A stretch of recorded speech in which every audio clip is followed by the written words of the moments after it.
ஜியோஜிப்ராவில் point டூவில் இருக்கக்கூடிய roots அப்படிங்கிற டூலை பற்றி இந்த வீடியோவில் நம்ம தெரிஞ்சுக்குவோம்.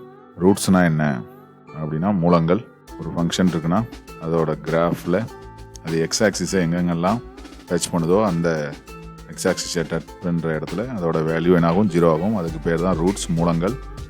எக்ஸின் மதிப்பிற்கு அந்த சார்பு 0 கிடைக்குதோ அதுதான் அந்த சமன்பாட்டின் மூலங்கள், தீர்வுகள் அப்படின்னு பேர். இப்போ எஃப்ஆஃப்எக்ஸ் ஈக்குவல் டு 0, அதாவது என்ன ஃபங்க்ஷன் நேம் வைக்கிறோமோ அது ஈக்குவல் டு 0 கிடைக்கிறப்ப கிடைக்கக்கூடிய எக்ஸ் வேல்யூ தான் ரூட்ஸ்னு பேர். அந்த பாயிண்ட்ஸை கண்டுபிடிப்பதற்கு, அதாவது கர்வ் எக்ஸ் ஆக்சிஸை எங்கெங்கெல்லாம் கட் பண்ணுதுன்னு கண்டுபிடிப்பதற்கு இந்த டூலை நம்ம யூஸ் பண்ணிக்கலாம். ஓகே, இதை பற்றி நம்ம தெரிஞ்சுக்கிறதுக்கு இந்த மாதிரியான கிராஃபிக்ஸ் வியூவில் ஈஸியாக நம்ம பார்த்து தெரிஞ்சுக்கலாம். இப்போ இன்புட் பாரில் வெறும் எக்ஸ் மைனஸ் 2 அப்படிங்கிறத நம்ம டைப் பண்ணி என்டர் கொடுத்தோம்னா நமக்கு இந்த மாதிரியான லைனோட கிராஃப் கிடைக்குது. இதில் தெரியக்கூடிய அந்த கிரிட்டை நம்ம கேன்சல் பண்ணிவிட்டு இப்போ மூவ் டூவில் கிளிக் பண்ணிக்கிறோம். இப்போ மீண்டும் பார்த்தீங்கன்னா அந்த ரூட்ஸ் அப்படிங்கிறத செலக்ட் பண்ணுறது போனோம்னா அது ஏற்கனவே நம்ம பார்த்ததுனால அது செலெக்ஷனில் இருக்குது. இப்போ ரூட்ஸ்னால் என்னது, செலக்ட் ஏ ஃபங்க்ஷன். எந்த ஃபங்க்ஷன், எஃப்ஆஃப்எக்ஸை எடுத்துக்கணும். இதை செலக்ட் பண்ணோம்னா பாருங்கள், இப்போ ரூட்ஸ் அப்படிங்கிறத செலக்ட் பண்ணோம்னா பாருங்கள் ஏங்கிற பாயிண்ட் கிடைக்குது. ஏங்கிற பாயிண்ட் என்ன, 2,0 கிடைக்குது. இதுதான் ரூட்ஸ் ஆஃப் திஸ் ஈக்குவேஷன். அதாவது எக்ஸுக்கு 2 போட்டோம்னா இந்த எஃப்ஆஃப்எக்ஸ் பாருங்கள் 0 ஆகிடும். ஓகே, அப்போ roots of this equation is equal to 0. Equation டைப்பில் நம்ம எழுதலை, எக்ஸ் மைனஸ் 2ங்கிற ஃபங்க்ஷன் தான் நம்ம எழுதியிருக்கோம். அப்போ எஃப்ஆஃப்எக்ஸ் எப்போ 0 ஆகும்னா 2 சப்ஸ்டிட் பண்ணும்போது 0. ஓகே, இதே மாதிரி பார்த்தீங்கன்னா இன்புட் பாரில் எக்ஸ் ஸ்கொயர் மைனஸ் 9ங்கிறத டைப் பண்ணோம்னா நமக்கு இது மாதிரியான கிராஃப் கிடைக்கும்.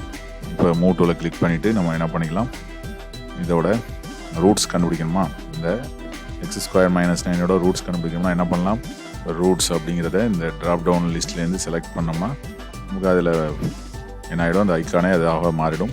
அது மேலே நம்ம கிளிக் பண்ணிவிட்டு இப்போ அந்த ஃபங்க்ஷன் மேலே கிளிக் பண்ணோம்னா பாருங்கள் நமக்கு ரூட்ஸ் ஆஃப் திஸ் ஃபங்க்ஷன் அப்படிங்கிறது கிடைக்குது. அதாவது roots of the equation g of x equal to 0, x square minus 9 equal to 0 அப்படிங்கிறது இப்போ கிடைக்கக்கூடிய மூலங்கள். +3 அப்படிங்கிறது தெரியும், அதுதான் 3,0 -3,0ங்கிறது நம்ம கோஆர்டினேட்ஸ் தெரியுது பாருங்கள். இது மாதிரி நம்ம ரூட்ஸ் கண்டுபிடிக்கலாம். காசெக்ஸ்னு நம்ம டைப் பண்ணி என்டரை ப்ரெஸ் பண்ணோம்னா நமக்கு காசெக்ஸோட ஈக்குவேஷன் கிடைக்குது. அந்த காசெக்ஸோட ரூட்ஸ், அதாவது காசெக்ஸ்லாம் எப்போ 0 ஆகும் அப்படிங்கிறது தெரிஞ்சுக்கணும்னா பாருங்கள், இப்போ அந்த ரூட்ஸுங்கிற டூவில் கிளிக் பண்ணிவிட்டு நம்ம இந்த ஃபங்க்ஷனை கிளிக் பண்ணோம்னா பாருங்கள் காசெக்ஸ் எப்போ எல்லாம் 0 ஆகுதோ அந்த இடம்லாம் நமக்கு தெரியுது பாருங்கள்.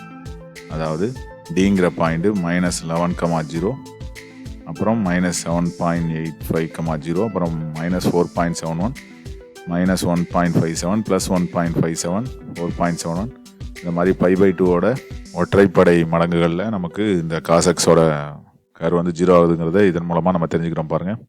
இதில் ஏற்கனவே உள்ள ஃபங்க்ஷனெல்லாம் நம்ம ஹைட் பண்ணிட்டோம்னா நமக்கு கிளியராக தெரியுது பாருங்கள். இதை இன்னும் கிளியராக தெரியணும்னா என்ன பண்ணலாம், மூவ் டூவில் கிளிக் பண்ணிவிட்டு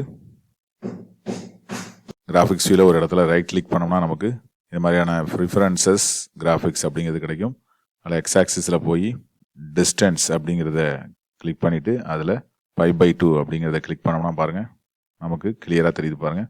π/2ஓட ஒற்றைப்படை, ஒரு π/2, 3 π/2, 5 π/2, 7 π/2, இது மாதிரி -π/2, -3 π/2, -5 π/2, -7 π/2வில் இந்த காசெக்ஸுங்கிறது நமக்கு கிடைக்குது. அப்போ காசெக்ஸ் ஈக்குவல் டு 0ங்கோட சொல்யூஷனுங்கிறது நமக்கு என்ன கிடைக்குது பாருங்கள், 2n + 1 π/2, n பிலாங்ஸ் டு இசட்ங்கிறது இதுலேருந்து நமக்கு தெரியுது பாருங்கள். நம்ம எவ்வளவு ஜூம் அவுட் பண்ணுறோமோ அந்த அளவுக்கு பாயிண்ட்ஸோட எண்ணிக்கை அதிகரிக்குது பாருங்கள். அந்த அளவுக்கு பாயிண்ட்ஸ் கிடைக்குது. நம்ம ஜூம் இன் உள்ளார போனோம்னா என்ன கிடைக்குதுன்னா அதோட பாயிண்ட்ஸோட எண்ணிக்கை, ஷோ ஆகிற பாயிண்ட்ஸோட எண்ணிக்கை மட்டும் நமக்கு தெரியுது பாருங்கள். இப்போ நமக்கு நல்லா ஜூம் இன் பண்ணோம்னா நமக்கு என்ன கிடைக்குது, -5/2 +5/2, அதாவது -1.57 +1.57 தான் இதோட ரூட்ஸ்ன்னு கிடைக்குது. இதே மாதிரி பார்த்தீங்கன்னா ஒரு சர்க்கிள் வரைஞ்சி அதோட ரூட்ஸையும் நம்ம கண்டுபிடிக்கலாம் பாருங்கள்.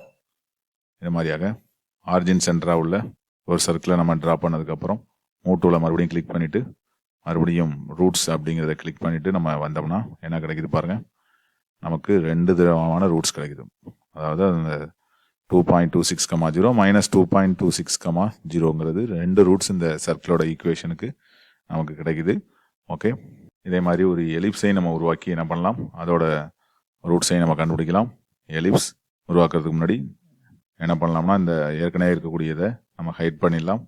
காஸ் எக்ஸ் ஃபங்க்ஷன் மற்றும் அதோட தகவல்களை நம்ம ஹைட் பண்ணிவிட்டு என்ன பண்ணலாம், புதுசாக உருவாக்கலாம். இதில் 5/2 இருக்குது.